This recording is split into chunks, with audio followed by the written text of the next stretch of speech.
75의 나이, 자식들 곁에서 평온한 노년을 보내야 할 그때 박순자 할머니는 빈손으로 집에서 쫓겨났다. 돈도 갈 곳도 없었다. 절망 속에서 할머니는 수십 년간 누구도 열지 않은 낡은 토굴이 있는 외할머니의 옛 땅으로 향했다. 녹슨 자물쇠를 부수고 안으로 들어섰을 때 그녀가 발견한 것은 낡은 유품만이 아니었다. 마을 전체가 과거를 다시 보게 하고 그녀의 삶을 송두리째 바꿀 수 있는 비밀이었다. 그날 강원도 정선의 아침은 유난히 추웠다.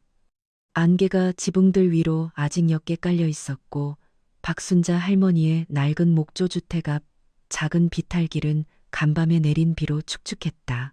하지만 날씨의 냉기보다 더 할머니를 떨게 한 것은 마음속으로 서서히 번지는 공허함이었다. 작은 트럭 한 대가 문 앞에 서 있었고 젊은 남자 2명이 장롱을 밖으로 옮기고 있었다. 마당에서는 할머니의 세 자녀가 모여서서 났지만 다급한 목소리로 이야기를 나누고 있었다. 순자 할머니는 낡은 플라스틱 의자에 앉아 두 손을 무릎에 얹은 채 거의 20년을 살아온 집이 마치 낡은 시계를 분해하듯 하나씩 해체되는 모습을 바라보았다. 나무 장롱 하나가 그녀 앞을 지나갔고 이어서 재봉틀 책상 그리고 낡은 재봉틀이 뒤를 따랐다. 그 재봉틀은 30년 넘게 그녀와 함께했다. 할머니는 벌떡 일어섰다. 잠깐 그 재봉틀은 젊은 남자가 돌아보았다. 이거요, 할머니? 순자 할머니는 고개를 끄덕였다. 그건 두고 가게. 내가 아직 써야 해. 남자는 할머니의 큰아들 민준을 쳐다보았다. 민준은 한숨을 쉬었다. 어머니 쓰시게 그냥 둬요. 순자 할머니는 안도의 한숨을 내쉬고 다시 자리에 앉았다. 하지만 몇 분 후 또 다른 장롱이, 작은 서랍장이, 옷보따리가 하나씩 또 하나씩 집을 떠나갔다. 순자 할머니는 위층 창문을 올려다보았다. 손님들의 한복을 만들며 앉아있던 곳이었다. 밤늦게까지 이어지던 바느질, 그 세월이 낡은 필름처럼 눈앞에 스쳐 지나갔다. 민준아, 할머니의 목소리는 나지막했다. 민준이 돌아보았다. 네, 어머니, 우리 집. 정말 판 거냐? 민준은 잠시 머뭇거렸다. 우리 집 판 거 아니에요, 어머니. 이 집은 월세였잖아요. 순자 할머니는 침묵했다. 그랬다. 월세집. 20년 전 남편이 세상을 떠난 후 이곳으로 이사 왔다. 당시 집주인은 마음씨 좋은 노인이었다. 그는 할머니에게 원하는 만큼 오래 살아도 좋다고 말했었다. 그리고 할머니는 그 말을 믿었다. 하지만 석 달 전 그 노인이 세상을 떠났다. 그의 아들이 이 집을 한 펜션 회사에 팔아버렸다. 그들은 이곳을 관광객을 위한 펜션으로 만들고 싶어 했다. 할머니의 임대 계약은 구두 약속일 뿐 서류도 조항도 없었다. 그녀는 떠나야만 했다. 오늘이 마지막 날이었다. 딸 수진이 다가왔다. 어머니, 물 드세요. 그녀는 생수 한 병을 건넸다. 순자 할머니는 받았지만 뚜껑을 열지는 않았다. 어머니, 저희도 정말 노력했어요. 수진의 목소리는 작았다. 순자 할머니는 딸을 바라보았다. 그럼 난 어디서 지내야 하니? 아무도 즉시 대답하지 못했다. 긴 침묵이 흘렀다. 막내 아들 지훈이 머리를 극적였다. 어머니, 일단 요양원에 잠시 계시는 건 어때요? 순자 할머니는 눈을 깜빡였다. 요양원? 네, 거기서는 잘 돌봐주시잖아요. 민준이 끼어들었다. 저도 알아봤는데 의사도 있고 간병인도 있어서 좋아요. 순자 할머니는 자식들을 차례로 쳐다보았다. 그럼 너희들 집은? 분위기가 무거워졌다. 수진이 작은 목소리로 말했다. 저희 집은 너무 좁아요, 어머니. 지훈이는 처가살이 중이고요. 민준이 한숨을 쉬었다. 저희 집은 린다가 어른 모시고 오래 사는 걸 좀 불편해해서요. 순자 할머니는 희미하게 웃었다. 종이장처럼 얇은 미소였다. 그렇구나.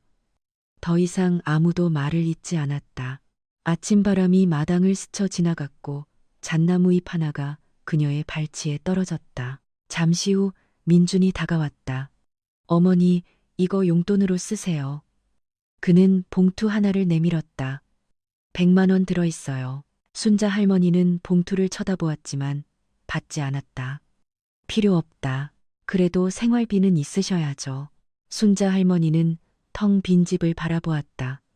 돈으로 잠잘 곳을 살 수는 없지. 그 말에 세 자녀는 모두 입을 다물었다. 또 다른 트럭이 도착했다. 젊은 남자가 다가왔다. 사장님, 짐 다 쌌습니다. 민주는 고개를 끄덕이고 어머니에게 향했다. 어머니, 오후 2시 시외버스예요. 표는 제가 끊어놨어요. 어디로 가는 거냐? 민주는 잠시 주춤했다. 어디로 가실지는 어머니가 정하셔야죠. 순자 할머니는 더 묻지 않고 고개를 끄덕였다. 1시간쯤 후 집은 텅 비었고 할머니의 의자 옆에는 작은 여행 가방 하나만 덩그러니 놓여 있었다. 순자 할머니는 일어서서 집 안으로 들어갔다. 텅 빈 마룻바닥에 그녀의 발소리가 건조하게 울렸다. 그녀는 창가에 멈춰서서 남편이 매일 아침 담배를 피우며 서 있던 비탈길을 내다보았다. 순자야. 남편의 목소리가 아직 어딘가에 남아있는 것 같았다. 그녀는 창틀을 가만히 어루만지고 밖으로 나왔다. 낡은 여행 가방을 끌고 터미널로 내려가는 비탈길은 기억보다 길었다. 수진이 옆에서 걸었다. 어머니, 저희 너무 원망하지 마세요. 순자 할머니는 딸을 보지 않았다. 아니다. 사는 게 다들 힘든 거지. 수진은 입술을 깨물었다. 버스는 이미 기다리고 있었다. 민준이 가방을 들어주었다. 타세요, 어머니. 순자 할머니는 버스 계단을 오르다 돌아보았다. 세 자녀가 아래에 서 있었다. 그녀가 업어 키우고 열이 날 때 밤을 새워 간호했던 아이들이었다. 이제 그들은 어른이 되어 바쁘고 멀어져 있었다. 할머니는 나지막이 말했다. 몸 건강해라. 그리고 돌아섰다. 버스가 움직이기 시작했다. 정선의 풍경이 창밖으로 서서히 물러났다. 비탈길들, 잣나무숲, 익숙한 지붕들, 모든 것이 멀어져 갔다. 순자 할머니는 꼼짝 않고 앉아 두 손을 여행 가방 위에 올려놓았다. 문득 그녀의 머릿속에 오래된 목소리가 떠올랐다. 외할머니의 목소리였다. 아주 오래전 보성의 차밭에서의 어느 오후 외할머니가 그녀의 손을 잡고 속삭였다. 순자야, 만약 언젠가 네가 모든 걸 잃게 되면 우리 차밭 뒤편에 있는 토굴로 돌아가거라. 당시 순자 할머니는 25이었다. 그녀는 웃으며 물었다. 할머니, 그 토굴에요? 거긴 뭐하게요? 외할머니는 먼 곳을 바라보았다. 거기에 널 위해 남겨둔 게 있단다. 언젠가 이해하게 될 게야. 버스가 커브를 돌았다. 순자 할머니는 눈을 떴다. 심장이 빠르게 뛰었다. 차밭 뒤의 토굴, 보성의 그 땅. 그곳에 돌아가지 않은 지 40년이 넘었다. 하지만 지금 그곳이 그녀가 갈 수 있는 유일한 곳일지도 몰랐다. 그녀는 창밖을 보았다. 안개가 점점 짙어지고 있었다.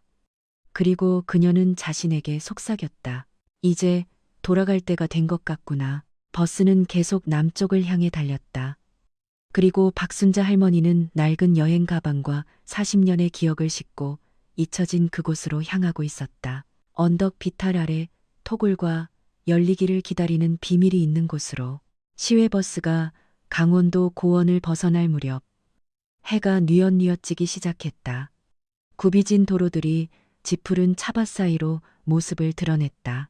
순자 할머니는 창가에 바싹 붙어 앉아 마치 언제라도 사라질까봐 두려운 듯 낡은 여행 가방 위에 두 손을 올려놓고 있었다. 터미널을 떠난 이후로 그녀는 거의 누구와도 말을 섞지 않았다. 옆자리에 앉은 여인이 몇 번 말을 걸었지만 그저 옅게 미소 짓고는 다시 창밖으로 고개를 돌릴 뿐이었다. 끝없이 이어지는 차밭이 희미한 저녁 햇살 아래 펼쳐져 있었다. 그 익숙한 녹색 풍경에 할머니의 가슴이 저릿했다. 이 땅으로 돌아오지 않은 지 얼마나 되었을까? 30년, 40년, 어쩌면 그보다 더 오래되었을 것이다. 이곳은 그녀의 어린 시절이었다. 드넓은 차밭, 작은 목조 주택, 그리고 매일 저녁 툇마루의 대나무 의자에 앉아있던 외할머니. 순자 할머니는 눈을 감았다. 옥천 할머니의 모습이 어제 일처럼 선명하게 떠올랐다. 작지만 강인했던 여인, 언제나 정면을 응시하던 눈과 낮고 따뜻한 목소리를 가졌던 사람. 순자야, 외할머니는 그렇게 말했었다. 이 세상에는 돈보다 더 중요한 것들이 있단다. 그게 바로 명예야. 그때는 너무 어려서 그 말의 의미를 다 이해하지 못했다. 지금 와서 생각하니 가슴에 구멍이 뚫린 듯한 공허함만 느껴졌다. 버스가 보성읍내 근처의 작은 정류장에 멈췄다. 운전기사가 큰 소리로 외쳤다. 보성입니다. 내리실 분 내리세요. 순자 할머니는 일어서서 여행 가방을 끌었다. 차에서 내리자 그녀는 긴 숨을 들이마셨다. 이곳의 공기는 정성과는 전혀 달랐다. 축축한 흙냄새와 차십향이 짙게 배어 있었다. 해는 언덕 너머로 서서히 지고 있었다.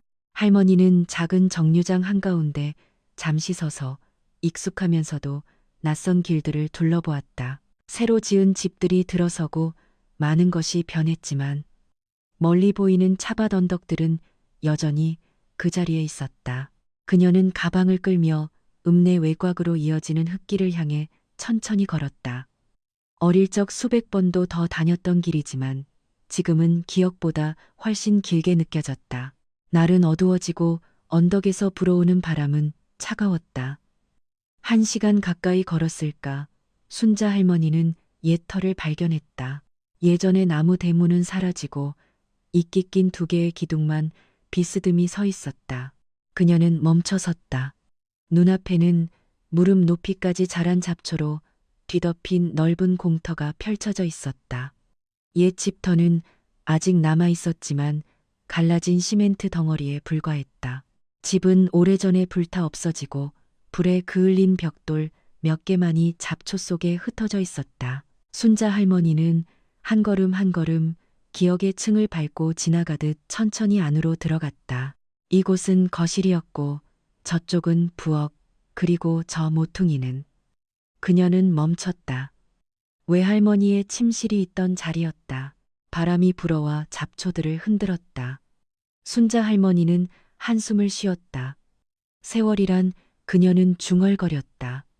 정말 무심하구나. 하지만 이내 자신이 찾고 있던 것을 떠올렸다. 토굴. 그녀는 집터 뒤편을 둘러보았다. 그곳 언덕 비탈에는 여전히 위로 이어지는 작은 오솔길이 있었다. 잡초가 무성했지만 그녀는 그 길을 알아볼 수 있었다. 그녀는 가방을 끌고 한 걸음씩 올라갔다. 몇 분 후 그늘을 보았다. 언덕 비탈에 박혀 있는 낡은 나무 문. 문은 낮고 작아서 거의 땅에 파묻힌 듯 보였다. 이끼가 나무 표면을 뒤덮고 있었고 커다란 쇠 자물쇠가 덜렁거리고 있었다. 순자 할머니는 잠시 숨을 멈추고 서 있었다. 토굴, 바로 그것이었다.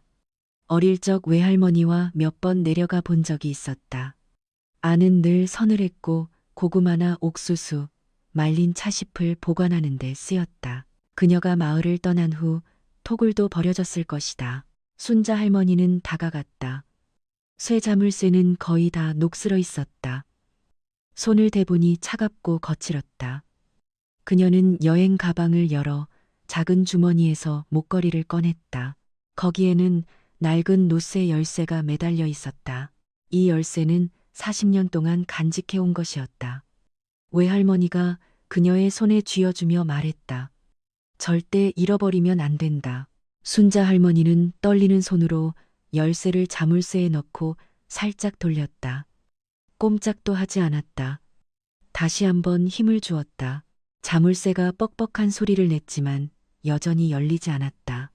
순자 할머니는 한숨을 내쉬었다. 그럴 만도 하지. 40년이나 지났으니. 그녀는 주위를 둘러보다 옆에 있는 커다란 돌을 집어들었다. 그녀는 자물쇠를 바닥에 놓고 돌을 들어 올렸다. 쨍. 쇠 부딪히는 소리가 한 번, 두 번, 세 번 울렸다. 네 번째 내리쳤을 때 자물쇠가 튕겨져 나갔다. 순자 할머니는 주저앉아 숨을 헐떡였다. 하지만 그녀의 입가에는 옅은 미소가 번졌다. 그녀는 나무 문을 밀었다. 문이 길고 무거운 신음소리를 내며 열렸다. 안은 칠흑같이 어두웠고 차갑고 축축한 공기가 흘러나왔다. 흙냄새, 썩은 나무 냄새, 그리고 세월의 냄새. 순자 할머니는 눈이 어둠에 익숙해질 때까지 잠시 서 있었다. 그리고 안으로 들어갔다. 토굴은 크지 않았고 천장이 낮았다. 양옆에는 예전에 농산물을 두었던 낡은 나무 선반들이 있었다. 먼지를 뒤집어 쓴 유리병 몇 개가 아직 그 자리에 남아 있었다. 순자 할머니는 선반 하나에 손을 댔다. 여전히 단단했다. 하지만 그녀의 시선을 사로잡은 것은 선반이 아니었다. 토굴 가장 안쪽에 있는 커다란 나무 괴였다. 짙은색 나무에 노쇠 장식이 달린 괴. 두꺼운 먼지를 뒤집어 쓰고 있었지만 여전히 견고해 보였다. 순자 할머니는 다가갔다. 심장이 빠르게 뛰었다. 이 괴는 어릴 때 본 적이 있었다. 외할머니가 이곳으로 이사 올 때 가져온 것이었다. 하지만 한 번도 열어본 적은 없었다. 순자 할머니는 무릎을 꿇었다. 괴 뚜껑에는 붉은 밀랍으로 된 봉인이 찍혀 있었고 작은 꽃무늬 문양이 새겨져 있었다. 그녀는 손을 대보았다. 밀랍은 그대로였다. 순자 할머니는 깊은 숨을 들이쉬었다. 할머니, 그녀는 속삭였다. 저 돌아왔어요. 그녀는 가방에서 작은 바느질 가위를 꺼내 조심스럽게 밀랍을 떼어냈다. 밀랍이 조각나며 부서졌다. 그녀는 괴의 잠금쇠를 열었다. 뚜껑은 무거웠지만 경첩은 부드럽게 움직였다. 괴 안에는 금은보화나 돈이 아니었다. 곱게 접힌 하얀 천이 들어있었다. 순자 할머니는 떨리는 손으로 천을 걷어 올렸다. 하얀 한복 저고리와 옅은 옥색 치마가 모습을 드러냈다. 혼례용 한복. 40년 전 그녀가 자신의 결혼식을 위해 직접 지었던 옷이었다. 순자 할머니는 숨을 멈췄다. 그녀의 손가락이 비단을 스쳤다. 여전히 부드럽고 세월이 비껴간 듯 아름다웠다. 두 줄기 눈물이 조용히 뺨을 타고 흘러내렸다. 할머니, 그녀는 나지막이 말했다. 이걸 아직 간직하고 계셨군요. 그녀는 한복을 가슴에 품었다. 낡은 기억들이 되살아나기 시작했다. 결혼을 준비하던 날들, 희망, 꿈, 그리고 모든 것이 무너져 내렸던 그날. 하지만 한복을 다시 접으려던 순간 그녀는 멈칫했다. 그녀의 손가락이 저고리 안감 부분에 닿아 있었다. 무언가 이상했다. 순자 할머니는 평생 바느질을 한 사람이었다. 그녀는 즉시 알아차렸다. 안감의 바느질이 자신이 한 것이 아니라는 것을. 실도 달랐고 실을 감추는 방식도 달랐다. 그녀는 더 가까이 몸을 숙였다. 토굴문으로 들어오는 희미한 빛이 비쳤다. 안감의 한 부분이 뜯어졌다가 다시 꿰매진 것이 분명히 보였다. 심장이 갑자기 빠르게 뛰었다. 기이한 예감이 등줄기를 타고 흘렀다. 순자 할머니는 가방에서 작은 가위를 꺼내 조심스럽게 실을 잘랐다. 몇 초 후 안감이 열렸고 그 안에서 낡은 편지 3통이 흙바닥으로 떨어졌다. 순자 할머니는 그 자리에 얼어붙었다. 누렇게 변한 종이. 봉투에는 수신인 이름이 선명하게 적혀 있었다. 옥천 할머니께. 바로 그녀의 외할머니였다. 순자 할머니는 첫 번째 편지를 집어들었다. 두 손이 떨렸다.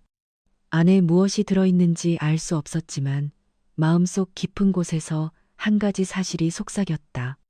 이 편지들이 모든 것을 바꿀 수 있을 거라고. 그녀는 토굴 바닥에 앉았다.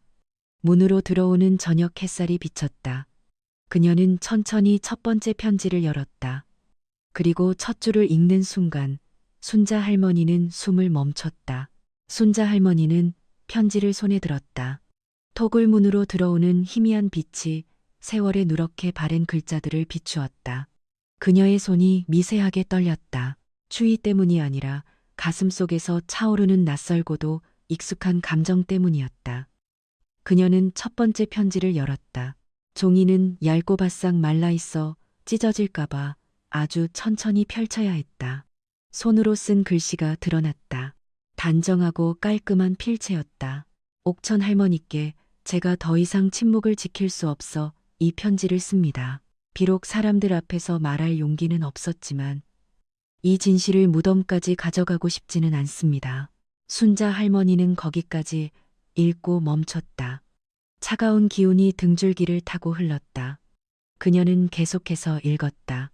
저는 그 시절 면사무소에서 서기로 일했던 김석이입니다. 저는 순자 씨와 최 부장님 사이에 있었던 일이 그분이 말한 것과는 다르다는 것을 압니다. 그날 순자 씨를 사무실로 부른 것은 최 부장님이었습니다. 저는 그분이 순자 씨에게 부적절한 말을 하는 것을 똑똑히 들었습니다. 다음 구절은 순자 할머니가 가슴에 손을 얹게 만들었다. 순자 씨는 거절하고 서둘러 나갔습니다. 그 후 저는 최 부장님이 분노하며 순자 씨가 자신의 체면을 깎았으니 후회하게 될 것이라고 말하는 것을 보았습니다. 순자 할머니는 쥐 죽은 듯 조용한 토굴 안에 앉아 있었다. 너무 조용해서 자신의 심장 소리가 들릴 정도였다. 40년, 지난 40년간 그녀는 자신이 결백하다고 말해왔다. 하지만 아무도 완전히 믿어주지 않았다. 심지어 남편이었던 병호 씨조차 그녀 곁에 있어 주었지만 때때로 그의 눈빛에는 말 못할 의심이 서려 있었다. 순자 할머니는 편지를 접었다. 낡은 기억들이 마치 어제 일처럼 선명하게 되살아났다. 40년 전 그녀가 지금보다 훨씬 젊은 35살의 여자였을 때, 그녀의 삶이 아직 희망으로 가득 차 있었을 때, 이 홀레복이 막 완성되었을 때, 그 시절 순자 할머니는 면소재지 시장 입구에 작은 한복집을 갖고 있었다. 크지는 않았고 재봉틀 책상 하나와 재봉틀 한 대가 놓인 작은 공간이었지만 단골 손님은 아주 많았다. 사람들은 그녀의 솜씨를 좋아했다. 그녀가 지은 한복은 언제나 몸에 꼭 맞았고 약속한 날짜를 어기는 법이 없었다. 바로 그 한복집에서 그녀는 병우 씨를 만났다. 그는 목수였고 말수는 적지만 성실하고 마음씨 좋은 남자였다. 그가 처음 한복집에 온 것은 셔츠를 수선하기 위해서였다. 박순자 씨 맞으시죠? 그는 문 앞에 서서 셔츠를 들고 있었다. 순자 할머니는 고개를 들었다. 네, 뭘 고쳐드릴까요? 그는 약간 어색해하며 말했다. 이 소매가 좀 넓어서요. 순자 할머니는 웃으며 말했다. 알겠습니다. 고쳐드릴게요. 그날 이후로 그는 가게에 더 자주 들르기 시작했다. 때로는 바지를 수선하러, 때로는 새 옷을 맞추러. 하지만 그녀는 그가 단지 옷 때문에 오는 것이 아니라는 것을 알았다. 어느 날 저녁 그녀가 가게를 정리하고 있을 때 그가 문 밖에 서 있었다. 순자 씨. 그가 처음으로 그녀의 이름을 불렀다. 그녀는 고개를 들었다. 네. 병호 씨는 머리를 극적였다. 드릴 말씀이 있습니다. 순자 할머니는 그를 바라보았다. 무슨 말씀이신데요? 그는 깊은 숨을 들이쉬었다. 저와 같이 살아주시겠습니까? 순자 할머니는 몇 초간 멍하니 있다가 웃음을 터뜨렸다. 그 말씀은 그는 얼굴을 붉혔다. 결혼하고 싶습니다. 그 순간은 순자 할머니가 평생 잊지 못할 순간이었다. 그 후 모든 것이 빠르게 진행되었다. 양가 상견례가 있었고 결혼 날짜가 잡혔다. 장소는 면민회관이었다. 순자 할머니는 자신의 홀레복을 직접 지었다. 바로 이 한복. 그녀는 한 땀 한 땀 정성을 다해 바느질했고 모든 바늘땀에는 새로운 삶에 대한 희망이 담겨 있었다. 하지만 결혼식을 불과 2주 앞두고 모든 것이 변했다. 그날 오후 그녀가 가게를 정리하고 있을 때 누군가 찾아와 불렀다. 순자 씨, 그녀가 돌아보았다. 면사무소 서기인 젊은 여인이었다. 최 부장님께서 찾으세요. 순자 할머니는 조금 놀랐다. 최 부장은 지역 유지이자 마을에서 영향력 있는 사람이었다. 무슨 일로요? 여인은 고개를 저었다. 저도 잘 모르겠어요. 결혼식과 관련된 일이라고만 하셨어요. 순자 할머니는 앞치마에 손을 닦았다. 알겠습니다. 최 부장의 사무실은 면민회관 뒤편에 있었다. 그녀가 들어갔을 때 그는 책상 뒤에 앉아 있었다. 그는 그녀를 위아래로 훑어보았다. 순자 씨, 왔구먼. 네, 부르셨다고 해서요. 최 부장은 일어서며 말했다. 앉게.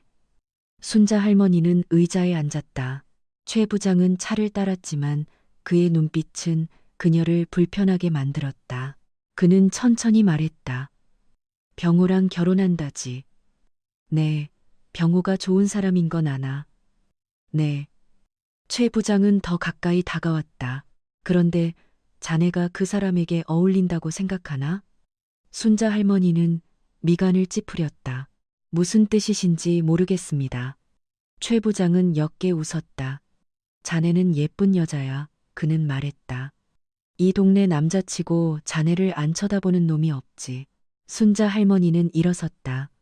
이런 얘기를 하시려고 저를 부르신 거라면. 최 부장은 앞으로 다가왔다. 순자 씨. 그의 목소리가 낮아졌다. 내가 자네 인생을 더 편하게 해줄 수 있어. 순자 할머니는 뒷걸음질 쳤다. 무슨 말씀을 하시는 겁니까? 최 부장은 손을 뻗어 그녀의 어깨를 잡았다. 자네만 좋다고 하면. 순자 할머니는 즉시 그의 손을 뿌리쳤다. 무슨 짓입니까? 그녀의 목소리는 분노로 떨렸다. 최 부장님, 저는 곧 결혼할 사람입니다. 최 부장은 그녀를 쳐다보았다. 그의 눈빛이 어두워졌다. 날 거절하는 건가? 순자 할머니는 똑바로 쳐다보았다. 네, 그녀는 몸을 돌려 문으로 향했다. 하지만 그녀가 문손잡이를 잡는 순간 최 부장의 목소리가 등 뒤에서 들려왔다. 후회하게 될 거야. 순자 할머니는 돌아보지 않고 문을 열고 밖으로 나갔다. 그녀는 그것으로 끝이라고 생각했다. 하지만 그녀는 틀렸다. 이틀 후 마을 전체에 소문이 퍼지기 시작했다. 그녀가 최 부장의 방에 들어갔다는 이야기. 그녀가 부적절한 행동을 했다는 이야기. 그녀가 그를 유혹하려 했다는 이야기. 순자 할머니가 시장을 지날 때 등 뒤에서 수군거리는 소리가 들려왔다. 저기 순자 씨야. 세상에 정말 그럴 줄은 몰랐네. 그녀는 눈물을 흘리며 집으로 달려왔다. 그날 밤 병호 씨가 찾아왔다. 그는 그녀의 맞은편에 앉아 오랫동안 침묵했다. 마침내 그가 말했다. 순자 씨, 나는 당신을 믿소. 단 네 마디였다. 하지만 순자 할머니는 울었다. 한 번도 그렇게 울어본 적이 없었다. 하지만 병호 씨의 믿음만으로는 마을 전체에 맞서기에는 역부족이었다. 그의 가족은 압박을 받았다. 면사무소에서는 면민회관에서 결혼식을 치를 수 없다고 통보했다. 소문은 날이 갈수록 심해졌고 결국 결혼식은 취소되었다. 두 사람은 읍사무소에서 조용히 혼인신고만 했다. 결혼식도 한복도 하객도 없었다. 혼례복은 접혀서 궤안에 들어갔다. 그리고 그 후 40년 동안 순자 할머니는 다시는 그 옷을 입지 않았다. 어두운 토굴 안에서 순자 할머니는 눈을 떴다. 눈물이 조용히 흘러내렸다. 그녀는 무릎 위에 놓인 하얀 한복을 내려다보았다. 40년. 그녀는 속삭였다. 40년이나 지났어. 그녀는 편지를 보았다. 만약 이 편지들이 그날 나타났다면 그녀의 인생은 달라졌을지도 모른다. 하지만 과거는 바꿀 수 없었다. 순자 할머니는 깊은 숨을 들이쉬고 두 번째 편지를 집어들었다. 안에는 무엇이 쓰여 있을지 알 수 없었지만 그녀의 마음속 예감은 점점 더 뚜렷해졌다. 어쩌면 그녀가 40년 내내 기다려온 진실이 이 낡은 종이 조각들 안에 있을지도 모른다고. 순자 할머니는 톡을 바닥에 앉아 있었다. 하얀 홀레복은 무릎 위에 펼쳐져 있었고 아직 열지 않은 두 통의 편지는 손 옆에 놓여 있었다. 톡을 문 밖으로는 저녁 햇살이 서서히 사그라들고 있었다. 마지막 햇살, 한 줄기가 문을 통해 비스듬히 들어와 흙바닥을 옅은 금빛으로 물들였다. 톡을 안은 너무나 고요해서 바깥 언덕 비탈에서 나무십 스치는 소리까지 들리는 듯했다. 순자 할머니는 두 번째 편지를 보았다. 지난 40년 동안 그녀는 한 번도 답을 찾지 못한 질문과 함께 살아왔다. 과연 진실을 아는 사람이 있었을까? 아니면 모든 것이 마을 유력자의 말 앞에서 힘없이 쓰러진 그녀만의 기억일 뿐이었을까? 그녀는 손을 뻗어 두 번째 편지를 열었다. 종이가 아주 희미한 소리를 내며 펼쳐졌고 손으로 쓴 글씨가 드러났다. 옥천 할머니께 제가 누군지 기억하실지 모르겠습니다. 저는 이 동네에서 장사를 하던 이 서방입니다. 이 편지를 쓰는 것은 지난 몇 년간 항상 마음이 무거웠기 때문입니다. 순자 할머니는 한 글자 한 글자 천천히 읽었다. 그 일이 있기 몇 주 전 어느 날 저녁 저는 차를 가지러 면민회관 옆을 지나가고 있었습니다. 그때는 이미 어두웠는데 최 부장님이 순자 씨의 자전거 옆에 서 있는 것을 보았습니다. 순자 할머니는 멈칫했다. 그녀의 손이 편지를 부드럽게 움켜쥐었다. 그는 순자 씨의 길을 막고 팔을 붙잡고 있었습니다. 무슨 말을 하는지는 잘 들리지 않았지만 순자 씨가 그의 손을 뿌리치려는 것을 보았습니다. 그러고 나서 그녀는 자전거를 타고 아주 빨리 가버렸습니다. 순자 할머니의 심장이 세차게 뛰었다. 그때는 이 일이 중요하다고 생각하지 않았습니다. 하지만 최 부장님이 순자 씨의 행실이 단정치 못했다고 말하는 것을 듣고 나서 저는 그가 거짓말을 했다는 것을 알았습니다. 저는 진실을 말하고 싶었지만 제 가족이 이 동네에서 장사를 하고 있었습니다. 만약 제가 최 부장님께 맞선다면 장사에 문제가 생길까 두려웠습니다. 순자 할머니는 긴 한숨을 내쉬었다. 40년 전 그녀는 자신이 완전히 혼자라고 생각했다. 하지만 알고 보니 누군가 보았고 누군가 알고 있었다. 다만 그들은 말할 용기가 없었을 뿐이었다. 순자 할머니는 편지를 내려놓았다. 마음속 분노는 생각했던 것처럼 폭발하지 않았다. 그저 조용한 슬픔만이 밀려왔다. 만약 이 사람들이 그때 말했더라면, 만약 그들이 나섰더라면 그녀의 인생은 달라졌을지도 모른다. 하지만 그녀 또한 이해했다. 작은 시골 마을, 지역 사회에서 힘있는 남자. 누가 감히 그에게 맞설 수 있었을까? 순자 할머니는 마지막 편지를 보았다. 이 편지는 앞에 두 통과는 달랐다. 봉투 위의 필체는 너무나 익숙했다. 한눈에 외할머니의 글씨라는 것을 알아볼 수 있었다. 순자 할머니는 허리를 폈다. 편지를 열 때 그녀의 손이 떨렸다. 안에는 조금 더 두꺼운 종이가 들어 있었다. 글씨는 약간 떨렸지만 여전히 선명했다. 내 손주 순자에게. 네가 이 편지를 읽을 때쯤이면 아마 할미는 이 세상에 없겠지. 두 줄기 눈물이 조용히 순자 할머니의 뺨을 타고 흘렀다. 외할머니의 목소리가 톡을 안에 울려 퍼지는 듯했다. 이 일을 너에게 너무 오랫동안 숨겨서 미안하다. 순자 할머니는 계속 읽었다. 내일이 터진 후에 두 사람이 할미에게 편지를 보냈더구나. 그들은 네게 잘못이 없다고 했다. 잘못한 것은 최 부장이라고 했다. 나는 그 편지들을 가지고 최 부장을 찾아갔다. 누군가 봤다는 것을 알면 그가 진실을 바로잡을 거라고 생각했다. 순자 할머니는 숨을 멈췄다. 다음 구절에 그녀의 심장이 조여들었다. 하지만 그는 조금도 두려워하지 않았다.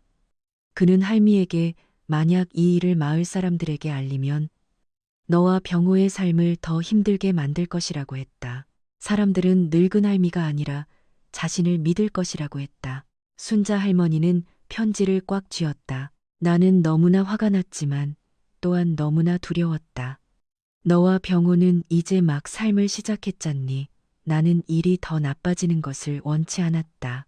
그래서 나는 이 편지들을 간직하기로 결정했다. 나는 이것들을 내 홀레복에 꿰매어 토굴의 괴안에 넣어두었다. 언젠가 네가 이 진실을 필요로 하게 되면 네가 찾을 수 있을 거라고 생각했다.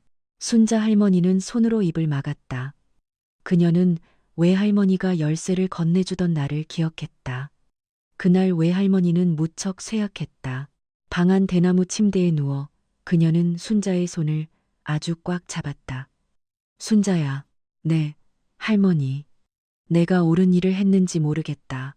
만약 말해버리면 내 인생이 더 힘들어질까 두려웠다. 하지만 언젠가 내게 진실이 필요하다면 토굴로 돌아가거라. 당시 순자 할머니는 외할머니가 그저 흐릿한 말씀을 하신다고 생각했다.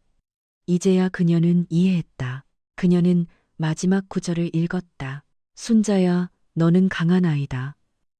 네가 진실을 말하기로 결정하든 그렇지 않든 할미는 언제나 네가 자랑스럽다. 하지만 나는 진실은 결국 밝혀져야 한다고 믿는다. 이 억울함을 너무 오랫동안 지게 해서 미안하다. 사랑한다. 내 강아지. 편지는 끝났다. 토굴 안에서 순자 할머니는 조용히 앉아 있었다. 세 통의 편지가 그녀 앞에 놓여 있었다.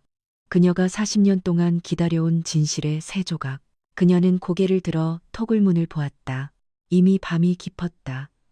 하늘에는 별들이 나타나기 시작했다. 부드러운 바람이 토굴 안으로 불어와 흙과 차심 냄새를 실어 날랐다. 순자 할머니는 홀레복에 손을 얹었다. 그녀가 결혼식 날 입지 못했던 한복. 그녀는 눈을 감았다. 그 후의 세월이 떠올랐다.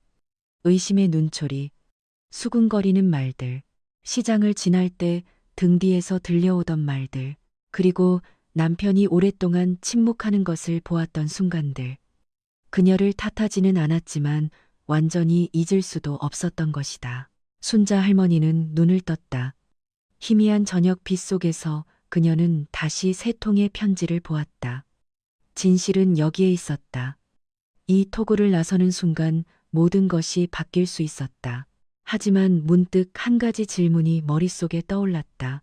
40년이 지났는데 이제 와서 의미가 있을까? 사람들이 아직 관심이나 가질까? 과연 누가 그녀를 믿어줄까? 순자 할머니는 고개를 숙이고 두 손으로 한복을 꽉 쥐었다. 40년의 침묵. 아마도 이제 충분했다. 그녀는 일어서서 한복을 조심스럽게 접고 세 통의 편지를 저고리 주머니에 넣었다. 밖에서는 언덕의 바람이 더 세차게 불었다. 순자 할머니는 토굴 밖으로 나섰다. 그녀의 눈앞에는 별이 가득한 하늘이 펼쳐져 있었다. 멀리 마을의 불빛이 켜지기 시작했다. 그녀는 그쪽을 바라보았다. 내일은 마을 설립 기념일이다. 온 마을 사람들이 면민회관에 모일 것이다.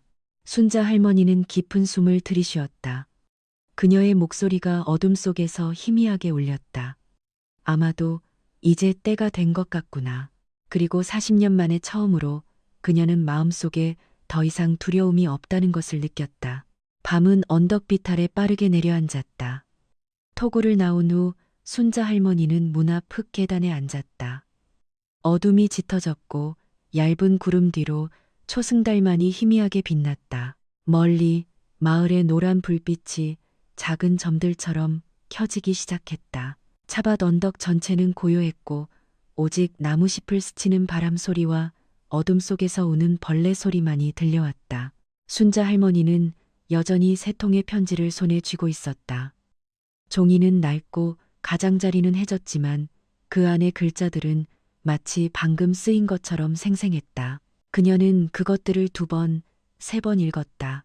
읽을 때마다 심장이 더 빠르게 뛰었다. 진실은 여기에 있었다. 그녀가 40년 동안 기다려온 것들. 하지만 그것들을 사람들 앞에 내놓을 생각을 할수록 익숙한 두려움이 마음속에 스며들었다. 40년 전 그녀는 진실을 말했지만 아무도 믿어주지 않았다. 순자 할머니는 한숨을 쉬었다. 그녀는 마을로 내려가는 흙길을 내려다보았다. 어둠 속에서 길은 평소보다 더 길고 멀어 보였다. 내일은 마을 설립 50주년 기념일이다. 온 마을 사람들이 면민회관 마당에 모일 것이다. 최 부장도 분명 그 자리에 있을 것이다. 그녀가 이 길을 내려가기만 하면 모든 것이 시작될 수 있었다. 하지만 만약 그녀가 틀렸다면, 만약 사람들이 여전히 그녀를 믿지 않는다면, 그들이 그녀를 그저 예시를 들추려는 늙은 노파라고 생각한다면, 순자 할머니는 눈을 감았다. 머릿속에 그 사건 이후의 세월이 떠올랐다. 시장을 지날 때면 사람들이 수군거리는 소리가 들렸다. 저기 순자 씨야. 듣자 하니 예전에 사람들은 말을 끝맺지 않았지만 그들의 눈빛이 모든 것을 말해주었다. 그럴 때면 그녀는 그저 고개를 숙이고 걸음을 재촉했다. 한 번은 한 여인이 친구에게 속삭이는 것을 들었다. 남자가 거절할 정도면 얼마나 대단했겠어. 그 말은 그녀의 심장에 밝힌 가시 같았다. 하지만 그녀는 침묵했다. 변명할수록 사람들은 더 의심했기 때문이다. 남편 병호 씨는 한 번도 그녀를 탓하지 않았다. 하지만 어떤 저녁에는 그가 툇마루에 오랫동안 앉아 담배를 피우며 말없이 길을 내다보곤 했다. 그녀는 그가 생각에 잠겨 있다는 것을 알았다. 그가 그녀를 믿지 않아서가 아니라 온 마을이 믿지 않는다는 것을 알기 때문이었다. 세상을 떠나기 몇 년 전 병호 씨는 그녀에게 한마디를 남겼다. 순자야, 나는 사람들이 뭐라고 생각하든 상관없어. 하지만 당신이 안타까워. 순자 할머니가 물었다. 뭐가 안타까운데요? 그는 그녀를 오랫동안 바라보았다. 당신이 그 억울한 누명을 쓰고 살아야 했다는 게. 그는 20여 년 전에 세상을 떠났다. 임종 직전까지도 그는 그녀의 손을 잡고 말했다.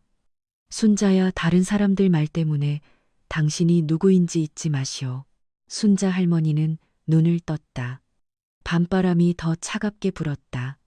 그녀는 일어서서 등 뒤의 토구를 바라보았다. 궤는 여전히 열려 있었고 홀레복은 그 안에 곱게 놓여 있었다. 그녀는 다시 토굴 안으로 들어갔다. 희미한 달빛이 문을 통해 비쳤다. 그녀는 한복을 집어들었다. 비단결은 여전히 부드러웠다. 40년 전 그녀는 모든 희망을 담아 이 옷을 지었지만 한 번도 입어보지 못했다. 그녀의 결혼식은 읍내의 작은 방에서 치러졌다.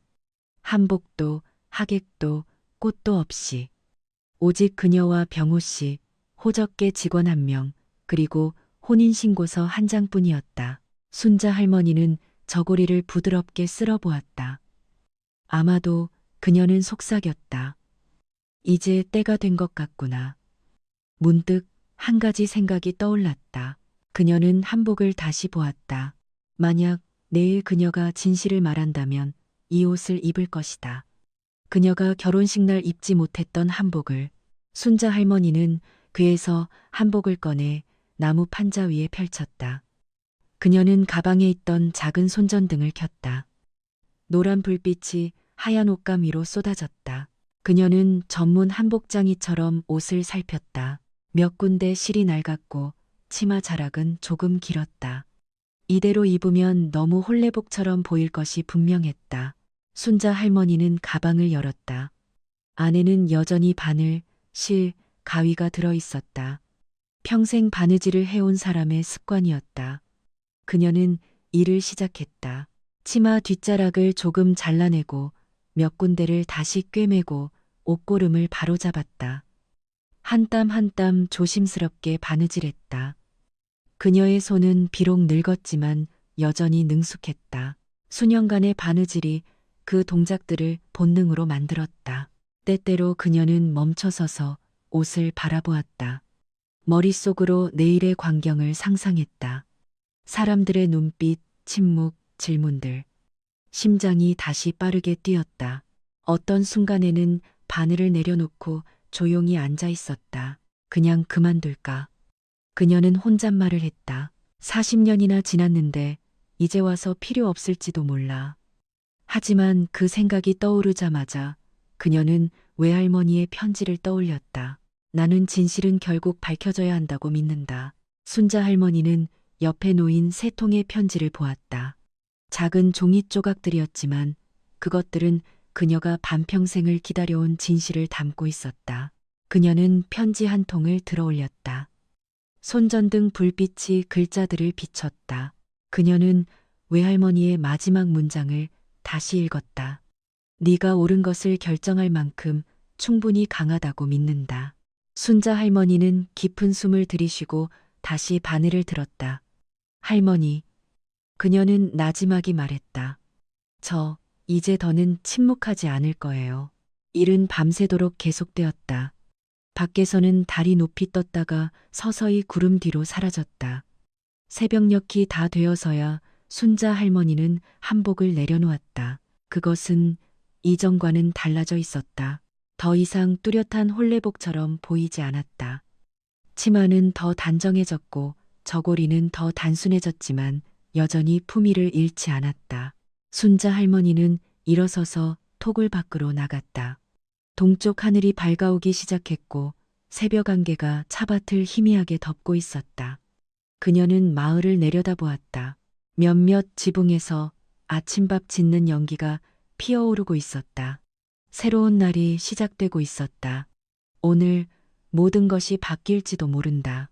순자 할머니는 토굴로 돌아가 세 통의 편지를 집어들고 조심스럽게 접어 저고리 주머니에 넣었다. 그리고 그녀는 하얀 한복을 입었다. 비단이 피부에 닿자 그녀는 소름이 돋았다. 40년 전 그녀는 결혼식 날 이 옷을 입는 것을 상상했다. 오늘 그녀는 다른 이유로 이 옷을 입었다. 그녀는 소매를 내려다보았다. 자신의 손으로 직접 꿰맨 바늘땀. 그녀는 옅게 웃었다. 아주 차분한 미소였다. 그리고 그녀는 작은 여행 가방을 들고 토굴문을 닫고 마을로 향하는 길을 내려가기 시작했다. 멀리 면민회관 마당에서는 벌써부터 사람들이 모여 행사를 준비하고 있었다. 순자 할머니는 천천히 하지만 한 걸음 한 걸음 단단하게 걸었다.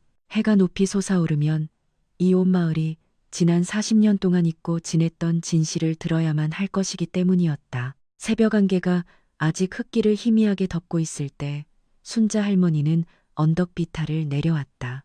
길 양옆에 차밭은 고요했고 차시패는 아침 햇살에 반짝이는 작은 물방울들이 맺혀 있었다. 순자 할머니는 천천히 걸었다.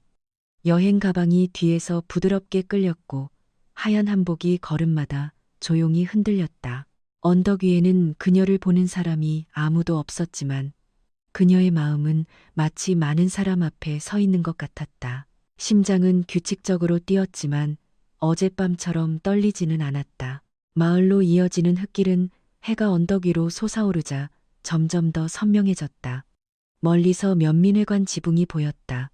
마당 앞에는 오토바이 몇 대가 세워져 있었다. 마이크를 시험하는 소리가 바람에 섞여 들려왔다. 하나, 둘, 셋, 마이크 테스트. 순자 할머니는 잠시 멈춰섰다. 면민회관 건물은 크지 않았고 넓은 양철 지붕의 앞에는 시멘트 마당이 있는 평범한 건물이었다. 하지만 오늘은 평소보다 사람이 많았다. 울타리를 따라 붉은 깃발들이 걸려 있었고 마당 앞에는 현수막이 가로로 걸려 있었다. 마을 설립 50주년 기념식을 축하합니다. 순자 할머니는 바라보았다. 몇 년 전 바로 이곳에서 그녀는 결혼식을 준비했었다. 낡은 기억들이 아주 선명하게 떠올랐다. 사람들이 천막을 치던 날들, 줄지어 놓인 나무 테이블들, 웃음소리들. 하지만 그 모든 것이 단 며칠 만에 사라져버렸다.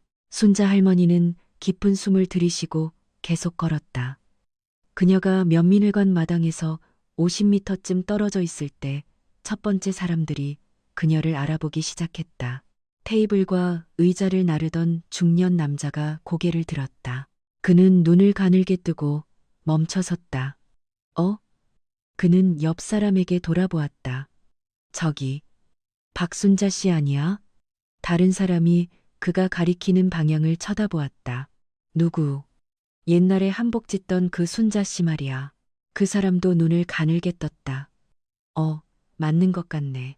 두 사람은 그녀를 더 유심히 쳐다보았다. 그녀를 즉시 알아봐서가 아니라 하얀 한복 때문이었다. 평범한 행사에서 할머니 한 분이 멀리서 하얀 한복을 입고 나타난 것만으로도 사람들의 주목을 끌기에는 충분했다. 순자 할머니는 여전히 천천히 고개를 살짝 숙였지만 허리는 꼿꼿이 편 채 걸었다. 그녀가 면민회관 마당으로 들어서자 작은 수군거림이 퍼져나가기 시작했다. 순자 씨 맞네. 오랜만이다. 오늘 왜 한복을 입고 왔지? 몇몇 젊은이들은 그녀가 누구인지 몰라 그저 호기심 어린 눈으로 쳐다볼 뿐이었다. 문 근처에 서 있던 나이든 부인들 중 한 명이 나지막이 말했다. 세상에 정말 순자 씨네. 옆에 있던 사람이 고개를 끄덕였다. 정선에서 산다고 들었는데 행사 때문에 왔나 보네. 하지만 그들의 눈빛은 완전히 평범하지는 않았다. 그 안에는 낡은 기억이 불러온 약간의 당혹감이 서려 있었다. 순자 할머니는 그들 옆을 지나갔다. 한 사람이 조심스럽게 인사했다. 순자 씨, 오랜만이에요. 순자 할머니는 역게 미소 지었다. 네, 그녀는 멈추지 않았다. 마당 한가운데에서는 몇몇 사람들이 작은 무대를 준비하고 있었다. 뒤편에는 붉은 배경막이 걸렸고 앞에는 마이크가 놓인 긴 테이블이 있었다. 행사 관계자 몇 명이 서서 이야기를 나누고 있었는데 그 중에는 머리가 하얗게 센 남자도 있었다. 그는 순자 할머니에게 등을 돌리고 있었지만 서 있는 모습만 봐도 그녀는 최 부장이라는 것을 알 수 있었다. 40년이 지났고 그는 예전처럼 건장하지 않았다. 등이 약간 굽었고 머리는 거의 다 휘어졌지만 그의 목소리는 여전히 뚜렷했다. 그는 다른 사람에게 말하고 있었다. 이따가 축사는 짧게 해야 해. 너무 길게 끌지 말고. 순자 할머니는 몇 걸음 떨어진 곳에 섰다. 주변 사람들은 그녀를 더 많이 알아보기 시작했다. 한 나이 든 남자가 다가왔다. 순자 씨, 순자 할머니가 돌아보았다. 아저씨, 남자는 그녀를 위아래로 훑어보았다. 세상에 얼마 만에 보는 건가. 순자 할머니는 고개를 끄덕였다. 네. 남자는 한복을 보았다. 행사 참석하려고 이렇게 입고 왔나? 순자 할머니는 바로 대답하지 않았다. 그녀의 시선은 최 부장에게로 향했다. 그때 등 뒤에서 익숙한 목소리가 들려왔다. 어머니. 순자 할머니가 돌아보았다. 민준이 몇 걸음 떨어진 곳에 서 있었다. 그의 옆에는 수진과 지훈도 있었다. 세 자녀 모두 와 있었다. 그들은 평범한 행사 참석자처럼 단정한 옷차림이었다. 민준이 빠르게 다가왔다. 어머니, 여기서 뭐 하세요? 수진은 한복을 보았다. 세상에. 그녀의 목소리가 낮아졌다. 어머니, 왜 이 옷을 입으셨어요? 지훈은 주위를 둘러보았다. 사람들이 다 어머니 쳐다봐요.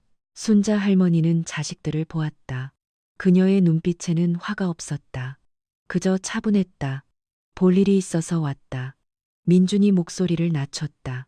어머니, 어제 일은 저희가 말씀드렸잖아요. 무슨 일? 어머니 요양원 가시는 일이요. 순자 할머니는 고개를 저었다. 그 일 때문에 온 게 아니다. 수진이 더 가까이 다가왔다. 어머니, 오늘은 마을 잔칫날이에요. 제발.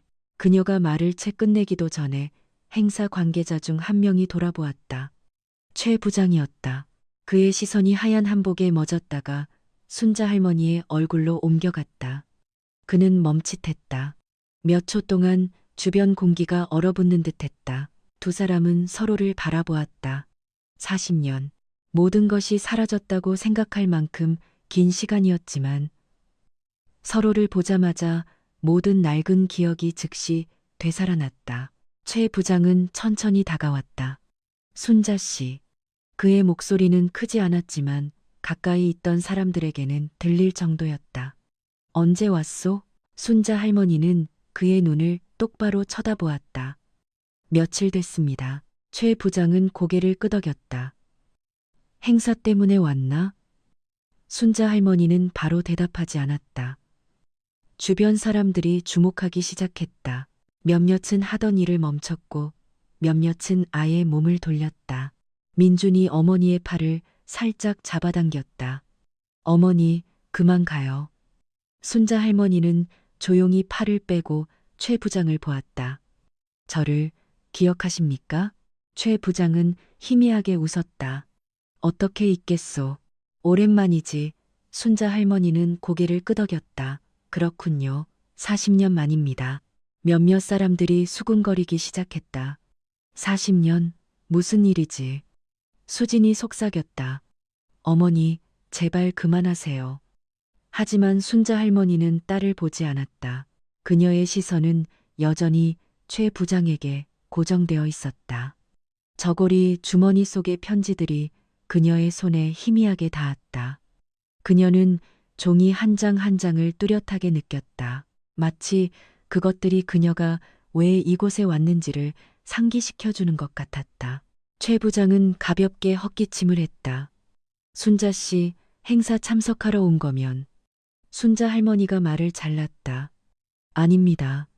간단하지만 단호한 대답이었다. 최 부장은 미간을 찌푸렸다.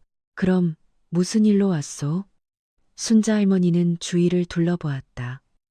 면민회관 마당에는 이제 꽤 많은 사람이 모여 있었다. 작은 대화들이 점차 잦아들었고 많은 시선이 그들에게로 향했다. 순자 할머니는 깊은 숨을 들이쉬고 주머니에 손을 넣었다. 그녀가 손을 뺐을 때 세 통의 낡은 편지가 손에 들려 있었다. 그녀는 최 부장을 보았다. 그녀의 목소리는 크지 않았지만 가까이 있던 사람들이 들을 수 있을 만큼 분명했다. 저는 40년 전에 일어났던 일에 대해 이야기하러 왔습니다. 주변 공기가 갑자기 고요해졌다. 그리고 몇 년 만에 처음으로 순자 할머니는 최 부장의 눈에서 스쳐 지나가는 한 줄기 불안감을 보았다. 시끌벅적하던 면민회관 마당이 갑자기 조용해졌다. 웅성거리던 대화 소리는 사람들이 무언가 심상치 않은 일이 벌어지고 있음을 깨닫자 서서히 잦아들었다.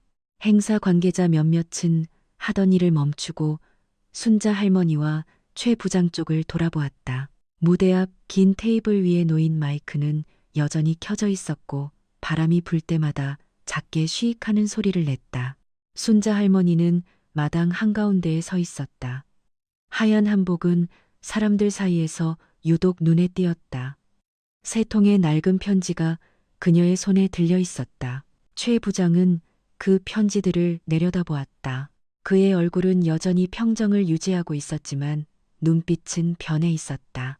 순자 씨, 그가 말했다. 목소리가 조금 낮아져 있었다. 할 이야기가 있으면 행사 끝나고 합시다. 오늘은 마을의 좋은 날이잖소. 몇몇 사람이 고개를 끄덕였다. 맞아, 개인적인 일은 나중에 해야지. 민준이 어머니에게 다가왔다. 어머니, 그만 가요. 수진도 작은 목소리로 말했다. 어머니, 제발 일 크게 만들지 마세요. 지우는 뒤에서 불안한 눈으로 서 있었다. 하지만 순자 할머니는 자식들을 보지 않았다. 그녀의 시선은 여전히 최 부장을 향해 있었다. 이건 개인적인 일이 아닙니다. 그녀가 말했다. 목소리는 크지 않았지만 아주 분명했다. 이 일은 제 명예와 온 마을이 지난 40년간 잘못 믿어온 진실에 관한 일입니다. 수군거리는 소리가 파도처럼 퍼져나갔다. 무슨 일이야? 40년 전 근처에 서 있던 한 노인이 미간을 찌푸렸다. 설마 그때 그 일인가? 그는 말을 끝맺지 않았지만 많은 사람이 알아들었다. 최 부장은 가볍게 한숨을 쉬었다. 순자 씨, 그 일을 아직도 들추어서 뭘 하겠소? 다 지난 일이잖소. 순자 할머니는 그를 보았다.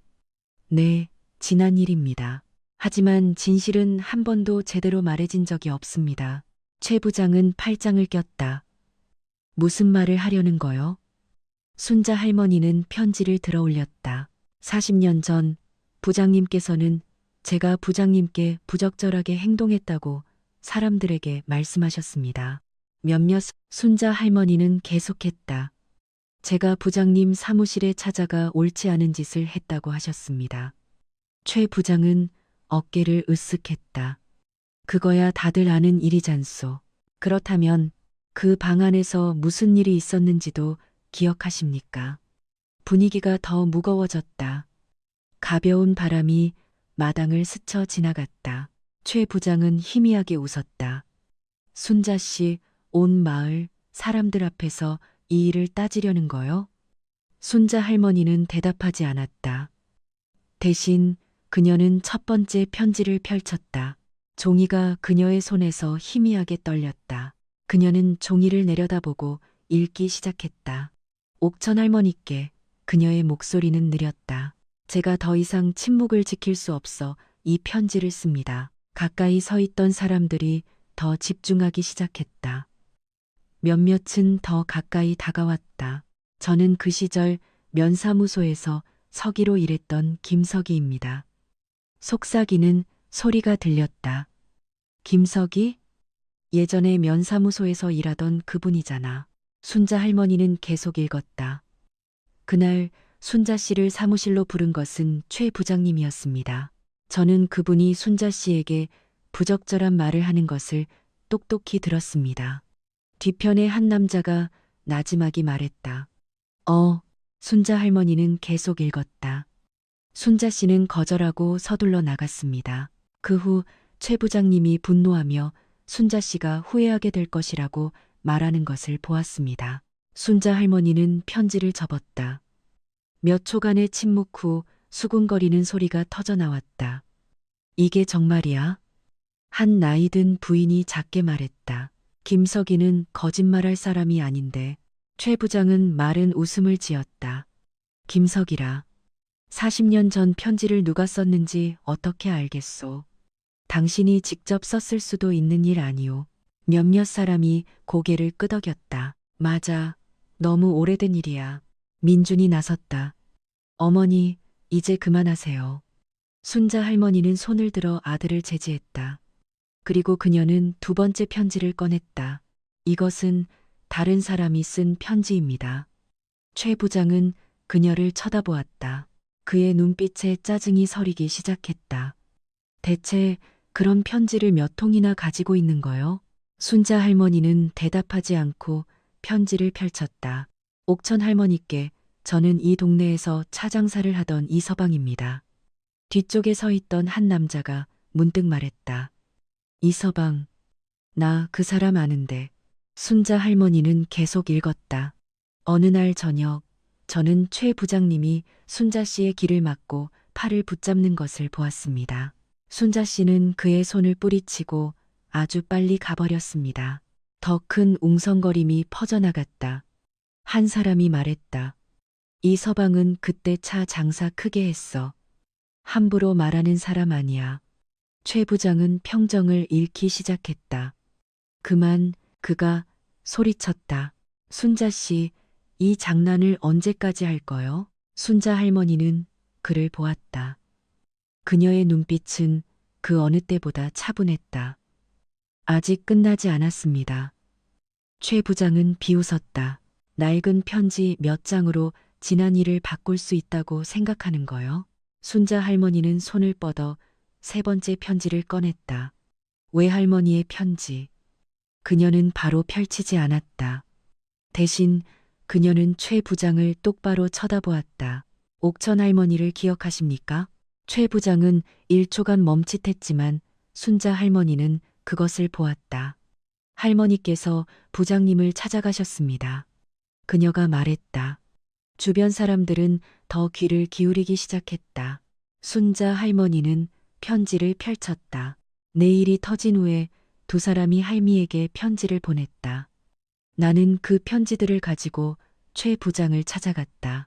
그녀는 잠시 멈추었다가 계속 읽었다. 그는 할미에게 만약 이 일을 마을 사람들에게 알리면 너와 병호의 삶을 더 힘들게 만들 것이라고 했다. 오. 하는 작은 탄성이 군중 속에서 터져 나왔다. 최 부장의 얼굴이 붉어졌다. 당신이 지어낸 이야기야. 순자 할머니는 편지를 접었다. 제가 지어냈다고요? 최 부장은 한 걸음 앞으로 나섰다. 이 일은 너무 오래됐어. 진실은 아무도 모른다고. 당신 혼자 하는 말일 뿐이야. 순자 할머니는 그를 보고 천천히 물었다. 그럼 말씀해 보시지요. 그날 부장님 사무실에서 무슨 일이 있었습니까? 아무도 말하지 않았다. 면민회관 마당은 완전히 침묵에 잠겼다. 어디선가 다구는 소리가 들려왔다. 바람이 깃발을 스치고 지나갔다. 최 부장은 그 자리에 서 있었다. 그의 이마에는 땀이 송골송골 맺혀 있었다. 그는 주위를 둘러보았다. 많은 눈이 그를 향해 있었다. 처음과는 달랐다. 이제 그 눈빛 속에는 의심이 서려 있었다. 그는 마른 침을 삼켰다. 순자 씨, 너무 심하게 굴지 마시오. 순자 할머니가 말했다. 그러니 말씀해 보시지요. 저에 대해 거짓말을 하셨습니까? 최 부장은 침묵했다. 민주는 어머니를 보았다. 수지는 주먹을 꽉 쥐었고 지우는 숨을 몰아쉬었다. 군중 속 몇몇이 작게 말하기 시작했다. 설마. 최 부장은 바닥을 내려다보았다가 고개를 들었다. 그의 목소리는 이전보다 작아져 있었다. 그 일은 그때 내가 화가 나서. 순자 할머니가 다시 물었다. 거짓말을 하셨습니까? 최 부장은 몇 초간 침묵하다가 말했다. 그랬소, 웅성. 하는 큰 소리가 터져 나왔다. 최 부장은 목이 맨 목소리로 말을 이었다. 내가 말을 잘못했소. 그때는 화가 나서 순자 씨가 나를 거절했고, 그래서 내가 해서는 안 될 말을 했소. 면민회관 마당은 쥐 죽은 듯 조용했다. 아무도 말하지 않았다. 오직 바람 소리만이 들려왔다. 순자 할머니는 가만히 서 있었다. 세 통의 편지는 여전히 그녀의 손에 들려 있었다. 40년간 억울한 누명을 쓰고 살았다. 그리고 이제 온 마을 사람들 앞에서 진실이 마침내 밝혀졌다.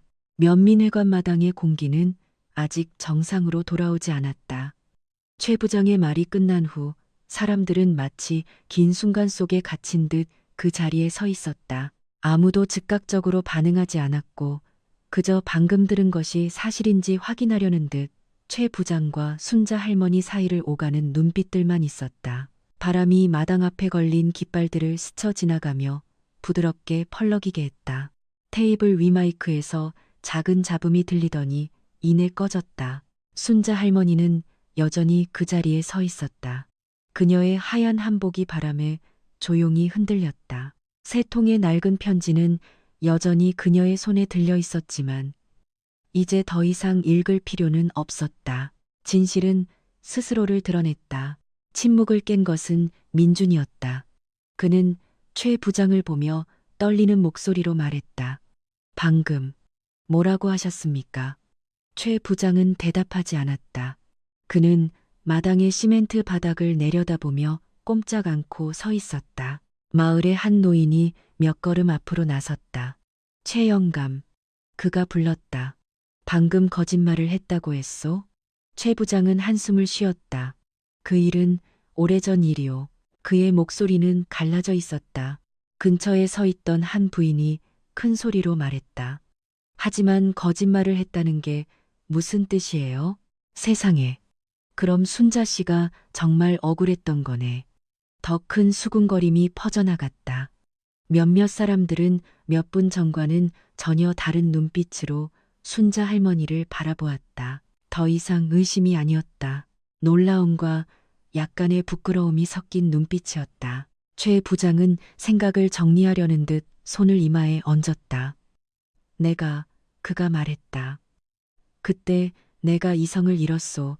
순자 씨가 사람들 앞에서 나를 거절했고 그래서 내가 해서는 안 될 말을 했소. 그의 목소리는 점점 작아졌지만 한 글자 한 글자가 무거운 돌처럼 마당에 떨어졌다. 수지는 손으로 입을 막았고 뒤에 서 있던 지우는 눈을 크게 떴다. 민주는 어머니를 돌아보았다. 그들의 어린 시절 내내 그 이야기는 언제나 아무도 명확하게 말하지 않는 흐릿한 그림자였다.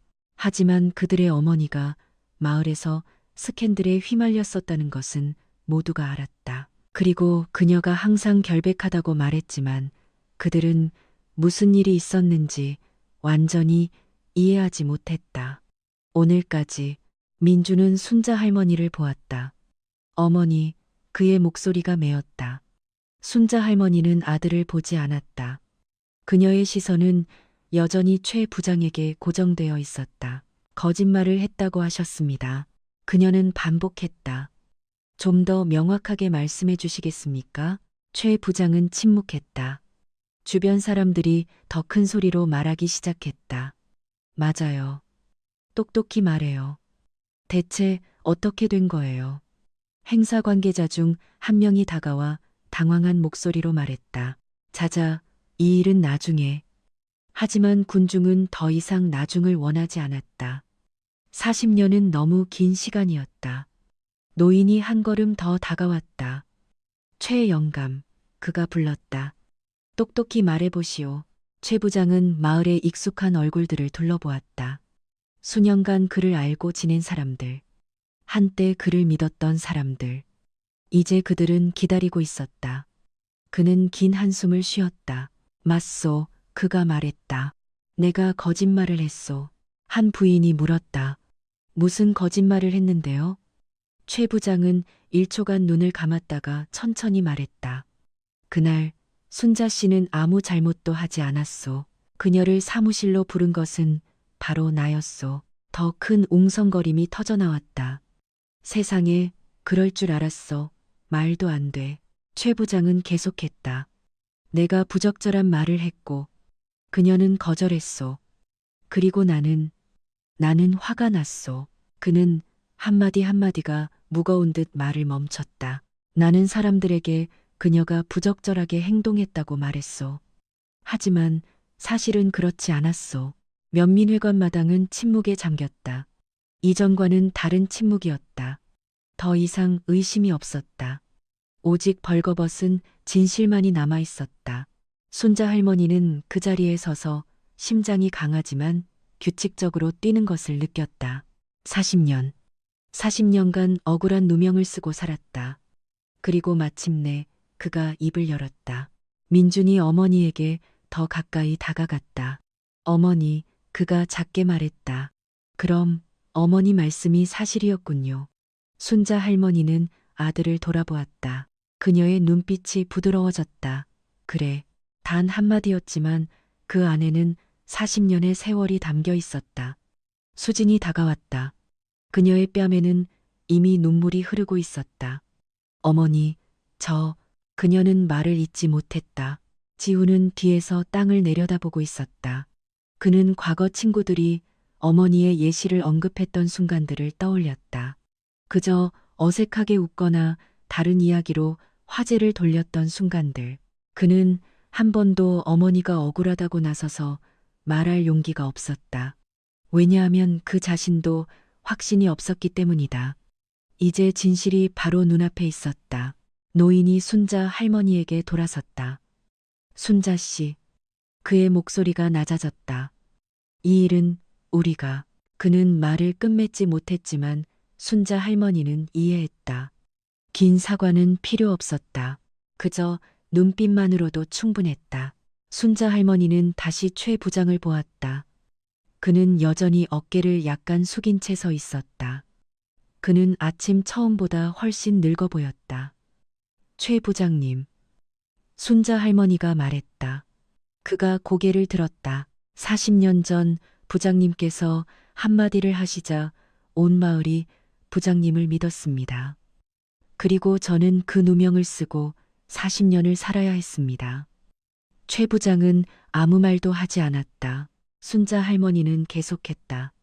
저는 부장님을 망신 주러 온 것이 아닙니다. 저는 그저 진실이 밝혀지기를 원했을 뿐입니다. 그녀는 마을 사람들을 둘러보았다.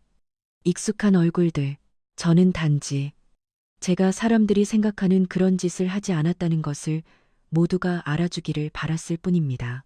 아무도 말하지 않았지만 많은 사람이 고개를 끄덕였다. 한 나이 든 부인이 다가왔다. 순자 씨. 그녀가 말했다. 내가 미안해요. 순자 할머니는 그녀를 보았다. 그때는 우리가 그냥 남들 하는 말을 듣고 아무도 다시 물어볼 생각을 못했어요. 다른 남자도 말했다. 맞아요. 우리는 최 부장님 말을 믿었어요. 작은 사과들이 여러 곳에서 들려오기 시작했다. 모두에게서는 아니었지만 순자 할머니가 이해하기에는 충분했다. 진실은 모든 것을 바꾸었다. 순자 할머니는 손에 든 세 통의 편지를 내려다보았다. 작은 종이 조각들이었지만 그것들은 40년 동안 진실을 지켜왔다. 그녀는 그것들을 조심스럽게 접어 저고리 주머니에 넣고 돌아섰다. 민준이 불렀다. 어머니. 그녀가 멈춰섰다. 그가 작게 말했다. 어머니. 저희가. 그녀는 자식들을 돌아보았다. 그녀의 눈빛은 차분했다. 이 일은 누구를 탓하려는 게 아니다. 그저 진실이 밝혀질 필요가 있었을 뿐이야. 그녀는 다시 몸을 돌려 면민회관문 쪽으로 걸어갔다. 아침보다 걸음이 훨씬 가벼웠다. 그녀의 등 뒤로 대화들이 다시 시작되었다. 하지만 이번에는 더 이상 소문이 아니었다. 40년 만에 마침내 밝혀진 진실에 대한 이야기였다. 순자 할머니가 면민회관 마당을 떠날 때 등 뒤의 분위기는 여전히 혼란스러웠다. 대화들이 뒤섞이고 사람들이 웅성거리고 서로를 부르는 소리가 뒤엉켜 그녀가 더 이상 듣고 싶지 않은 소음이 되었다. 그녀는 문 앞길로 천천히 걸어 나왔다. 하얀 한복이 바람에 부드럽게 흔들렸다. 몇몇 마을 사람들은 여전히 그 자리에 서서 그녀를 따라보고 있었지만 이번에 그들의 눈빛은 이전과 달랐다. 더 이상 의심이나 호기심이 아니었다. 당혹감과 미안함이 섞인 눈빛이었다. 순자 할머니가 몇 걸음 더 걸었을 때 등 뒤에서 달려오는 발소리가 들렸다. 어머니 민준이었다. 그녀가 멈춰서 세 자녀가 면민회관 마당에서 달려나왔다. 그들은 그녀 앞에 서서 숨을 헐떡였다. 민준은 어머니를 보았다. 그의 눈빛에는 이전에는 거의 본 적 없는 복잡한 감정이 가득했다. 어머니, 그가 목이 맨 목소리로 말했다. 그 일이 정말이었군요. 순자 할머니는 아들을 보았다. 그래, 그뿐이었다. 하지만 민준에게 그 대답은 심장을 강하게 때리는 것 같았다. 수년 동안 그는 어머니를 이해한다고 생각했지만 사실 그는 아무것도 이해하지 못했다. 수진이 다가왔다. 그녀의 눈물은 아직 마르지 않았다. 어머니, 그녀가 작게 말했다. 왜 저희에게 말씀하지 않으셨어요? 순자 할머니는 딸을 보았다. 말했었다. 수진은 멈칫했다.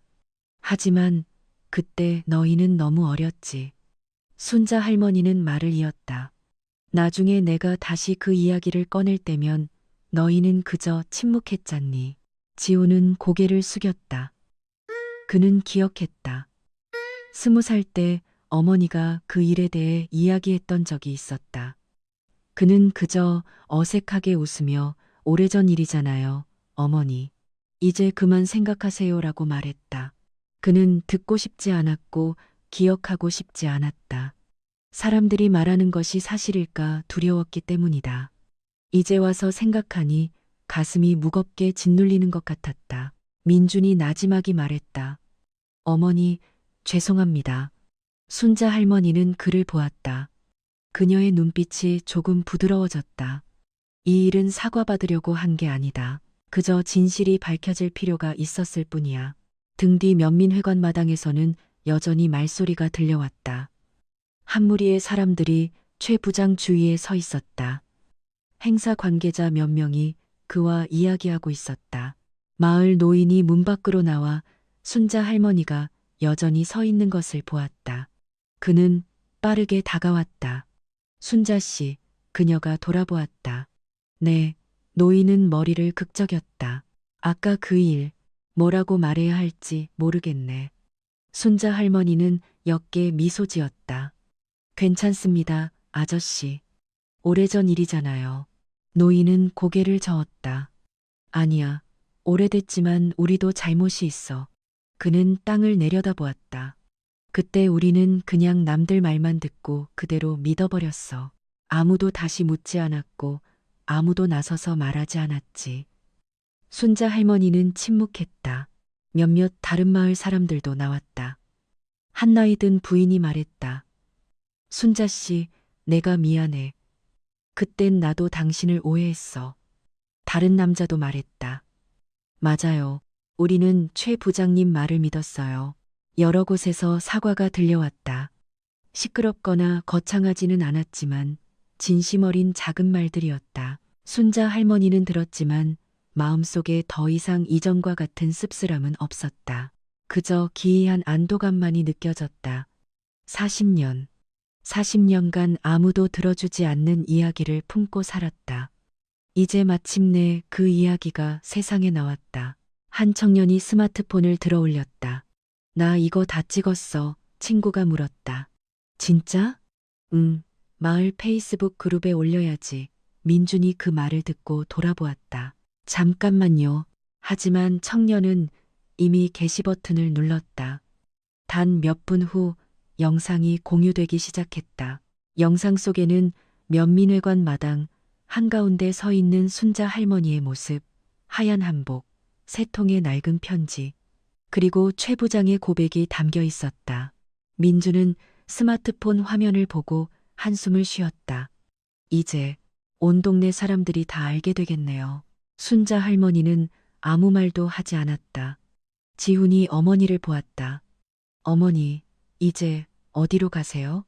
그 질문에 세 자녀는 모두 침묵했다. 그들은 어머니가 왜 이곳에 나타났는지 이제야 떠올렸다. 순자 할머니는 작은 여행 가방을 내려다보았다. 언덕 위에 토굴이 있다. 수진이 깜짝 놀랐다. 어머니, 거기서 지내셨어요? 순자 할머니는 고개를 끄덕였다. 그래. 민주는 마을 뒤편 언덕을 올려다보았다. 안 돼요. 그가 즉시 말했다. 어머니, 거기서 지내실 순 없어요. 지훈도 말했다. 맞아요. 거긴 너무 추워요. 수진이 다가와 어머니의 손을 잡았다. 어머니, 저희 집으로 가세요. 민준이 수진을 보며 빠르게 말했다. 우리 집에 빈 방 있어. 어머니, 저랑 서울로 가셔도 돼요. 지훈도 말했다. 아니면 저희 집에서 잠시. 세 자녀가 동시에 말했다. 하지만 순자 할머니는 그저 미소 지었다. 얘들아, 세 사람은 동시에 침묵했다. 그녀가 부드럽게 말했다. 이 일은 서두를 필요 없다. 내가 며칠 더 생각해보마. 뒤편에서 마을 노인이 사람들에게 큰 소리로 말했다. 자자, 이 일은 면사무소에 알려야 해. 면장님도 아셔야 한다고. 행사 관계자 중 한 명이 고개를 끄덕였다. 맞습니다. 이 일은 그냥 넘어갈 수 없습니다. 약 1시간 후 소식은 온 마을에 퍼졌다. 영상은 마을 페이스북 그룹에서 군내 다른 그룹으로 공유되었다. 몇몇 사람들은 댓글을 달았다. 세상에 순자 할머니가 억울했던 거라니. 40년 동안 정말 안타깝다. 그날 오후 면사무소 직원이 순자 할머니를 찾아왔다. 그들은 그녀와 최 부장을 면사무소로 초대해 이야기를 나누자고 했다. 작은 회의실 안의 공기는 더 진지했다. 면장은 두 사람을 보았다. 사건은 명확해졌습니다. 그는 최 부장에게 돌아섰다. 오늘 아침에 하신 말씀을 다시 확인해 주시겠습니까? 최 부장은 고개를 끄덕였다. 제가 거짓말을 했습니다. 면장은 순자 할머니를 보았다. 이 일을 기록해 두겠습니다. 그는 다시 최 부장을 보았다. 공식적으로 사과하셔야 합니다. 최 부장은 몇 초간 침묵하다가 고개를 끄덕였다. 그날 저녁 많은 마을 사람들 앞에서 최 부장이 일어섰다. 그의 목소리는 더 이상 이전처럼 힘차지 않았다. 박순자 씨에게 사과드립니다. 그가 말했다. 40년 전 제가 거짓말을 했습니다. 그 일로 인해 박순자 씨는 많은 고통을 겪었습니다. 이 모든 것은 제 잘못입니다. 박수 소리는 없었다. 오직 침묵만이 흘렀다. 하지만 순자 할머니에게는 그것으로 충분했다. 회의가 끝났을 때 그녀는 밖으로 나왔다. 이미 밤이 깊었고 마을에 가로등이 켜져 있었다. 순자 할머니는 면사무소 문 앞에 잠시 서 있었다. 민준이 다가왔다. 어머니, 그래, 이제 모두가 진실을 알게 됐어요. 순자 할머니는 고개를 끄덕였다. 그래. 민준은 어머니를 보았다. 단지 안타까워요. 뭐가? 저희가 너무 늦게 알았다는 게요. 순자 할머니는 아들을 보았다. 그녀의 눈빛에는 슬픔이 없었다. 그저 온화했다. 늦지 않았다. 마침내 네가 알게 되었으면 된 거야. 민주는 고개를 숙였다. 그리고 아주 오랜만에 그는 자신의 어머니가 어떤 사람인지 진정으로 이해하게 되었다고 느꼈다. 그날 밤 순자 할머니는 낡은 토굴이 있는 언덕 비탈로 돌아왔다. 익숙한 흙길은 이제 둥근 달빛에 밝게 비치고 있었다. 차밭은 어두운 푸른 파도처럼 펼쳐져 있었다. 바람이 불어 차잎이 속삭이듯 사각거리는 소리를 냈다. 그녀는 천천히 걸었다. 여행 가방이 뒤에서 부드럽게 끌렸다. 이번에 그녀의 발걸음은 아침처럼 무겁지 않았다. 40년 전 그녀는 수치심과 침묵을 가득 안고 이곳을 떠났다. 그리고 오늘 그녀는 온 마을 앞에서 진실이 밝혀진 후에 돌아왔다. 순자 할머니는 토굴문 앞에서 멈춰 섰다. 낡은 나무 문은 여전히 살짝 열려 있었다. 그녀는 몸을 숙여 아침에 부서뜨린 녹슨 자물쇠를 주워 옆으로 치우고 안으로 들어갔다. 내부 공간은 그녀가 떠날 때처럼 차갑고 고요했다. 나무개는 여전히 토굴 구석에 있었다. 순자 할머니는 여행 가방을 내려놓고 옆에 있는 낡은 나무 의자에 앉았다. 그녀의 손이 하얀 한복을 만졌다. 오늘 아침 그녀가 온 마을 사람들 앞에 입고 나갔던 옷. 이제 그것은 증인처럼 조용히 그녀의 손안에 놓여 있었다. 그녀는 옷감을 부드럽게 쓸어보았다. 40년 전 그녀의 손으로 직접 꿰맨 바늘땀이 여전히 그대로였다. 그녀는 희미하게 미소 지었다. 가볍지만 평온한 미소였다. 할머니. 그녀는 고요한 공간 속에서 나지막이 말했다. 제가 해냈어요. 편지 속 외할머니의 말이 다시 머릿속에 떠올랐다. 나는 진실은 결국 밝혀져야 한다고 믿는다. 순자 할머니는 토굴 천장을 올려다보았다. 40년 전 그녀는 자신의 인생이 한 번의 거짓말로 망가졌다고 생각했다. 하지만 이제 그녀는 다른 것을 깨달았다. 인생은 망가진 것이 아니라 단지 시험을 받았을 뿐이었다. 그리고 오늘 그녀는 그 시험을 통과했다. 순자 할머니는 토굴 안에서 잠시 더 앉아 있었다. 밖에서는 가끔 마을길을 지나는 오토바이 소리가 들려왔다. 멀리서 개 짖는 소리가 울려 퍼졌다. 모든 것이 다른 날과 마찬가지로 평범했다. 오직 그녀의 삶만이 변해 있었다. 다음 날 아침, 순자 할머니는 일찍 일어났다. 안개가 여전히 차밭을 희미하게 덮고 있었다. 그녀는 토굴 밖으로 나와 깊은 숨을 들이쉬었다. 아침 공기는 상쾌했다. 몇몇 주민들이 일찍 일을 나가며 아래 길을 지나갔다. 그들이 그녀를 보았을 때 그들은 멈춰 섰다. 한 중년 남자가 다가왔다. 순자 아주머니, 안녕하세요. 순자 할머니는 그가 마을 노인의 아들이라는 것을 알아보았다. 그래요. 남자는 약간 어색하게 웃었다. 어제 일은 온 동네가 다 그 얘기예요. 순자 할머니는 고개를 끄덕였다. 그래요. 남자는 머리를 극적였다. 정말 오랫동안 힘드셨겠어요. 순자 할머니는 그저 미소 지었다. 잠시 후 남자는 덧붙였다. 혹시 도와드릴 일 있으면 언제든 말씀하세요. 고마워요. 그가 떠난 후 순자 할머니는 토굴로 돌아갔다. 그녀는 홀레복을 꺼냈다. 이번에는 더 조심스럽게 접어서 다시 궤 안에 넣었다. 하지만 그녀는 궤를 닫지 않았다. 왜냐하면 그 옷은 더 이상 숨길 필요가 없다는 것을 알았기 때문이다. 점심때쯤 민준이 차를 몰고 언덕으로 올라왔다. 그는 차에서 내려 주위를 둘러보았다. 어머니, 순자 할머니가 토굴 밖으로 나왔다. 민주는 토굴을 보고 어머니를 보았다. 어젯밤에 여기서 주무셨어요? 그래. 민주는 한숨을 쉬었다. 안 돼요. 그가 즉시 말했다.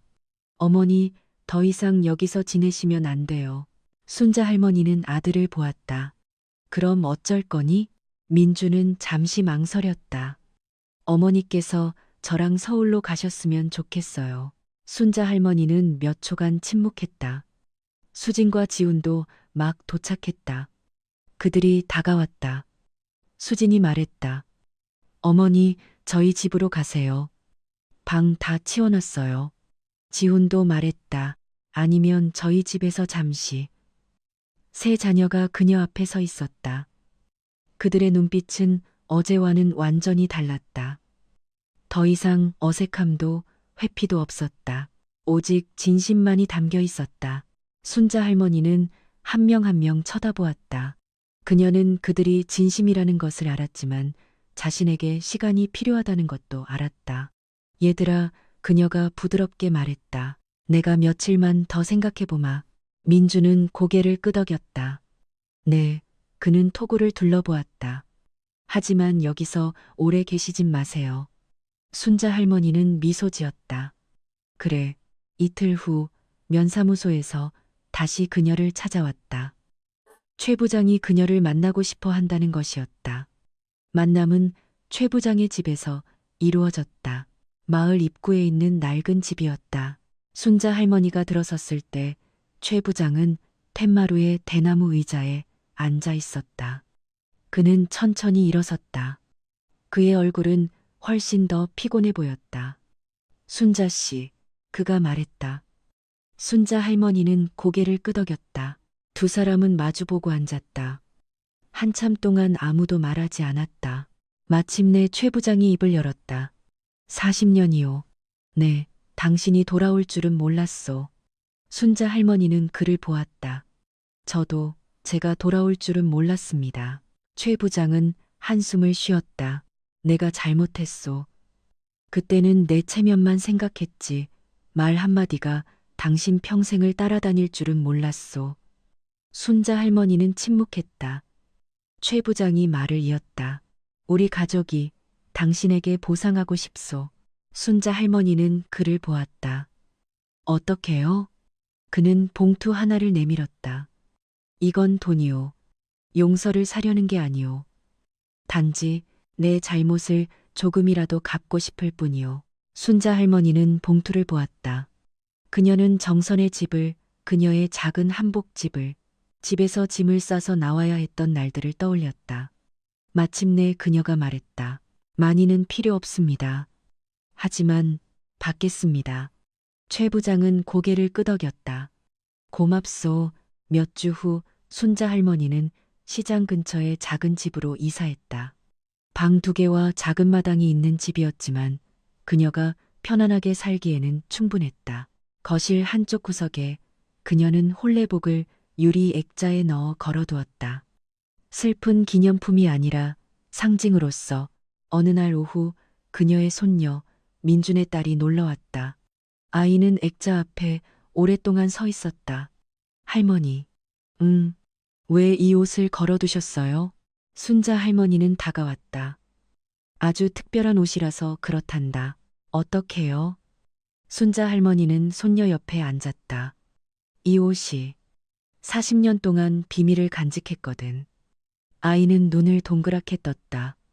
무슨 비밀이요? 순자 할머니는 미소 지었다. 진실은 아주 오랫동안 숨겨질 수 있지만 결국에는 반드시 밝혀진다는 비밀이란다. 아이는 잠시 생각하더니 말했다. 동화책에 나오는 이야기 같아요, 할머니. 순자 할머니는 웃었다. 그래, 그렇단다. 마당 밖에서는 새로 심은 꽃나무 사이로 바람이 불었고 저녁 햇살이 창문을 통해 들어와 하얀 한복을 부드러운 금빛으로 물들였다. 순자 할머니는 그것을 바라보았다.